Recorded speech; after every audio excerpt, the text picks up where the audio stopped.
ఒకప్పుడు ఒక దోమకి చాలా పొగరు ఉండేది. అది ఎప్పుడు పెద్ద పెద్ద జంతువులతో గొడవకి వెళ్ళేది. ఒకరోజు అది ఒక సింహం దగ్గరకు వెళ్ళి, నేను నీకంటే గొప్పదానిని, నిన్ను తేలిగ్గా ఓడిస్తాను అని సవాలు చేసింది. సింహం నవ్వింది. దోమ సింహం ముక్కు దగ్గర, చెవుల దగ్గర రోద చేస్తూ కుట్టింది. సింహం చిరాకుపడి తన గోళ్లతో కొట్టబోతుంటే తనకే దెబ్బలు తగిలాయి. దోమ విజేతగా ఎగిరింది. కానీ ఆ విజయం ఆనందంలో దోమ తన దారి చూసుకోలేదు. ముందుకు వెళ్తూ ఒక సాలెపురుగు గూడులో ఇరుక్కుపోయింది. చిన్నదైన బలహీనమైన సాలెపురుగు దానికి ప్రాణం తీసింది. మోరల్ ఆఫ్ ద స్టోరీ: శక్తి లేని వారికి కూడా బలమున్న వారిని ఓడించే అవకాశం ఉంటుంది.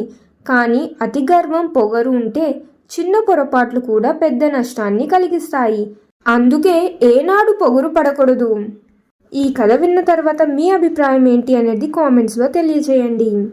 ఈ కథ నచ్చితే లైక్ చేయండి. మీ ఫ్యామిలీ అండ్ ఫ్రెండ్స్ తోటి కూడా షేర్ చేసుకోండి. ఇలాంటి ఇంకెన్నో ఇంట్రెస్టింగ్ వీడియోస్ కోసం మన ఛానల్ని సబ్స్క్రైబ్ చేసుకోండి.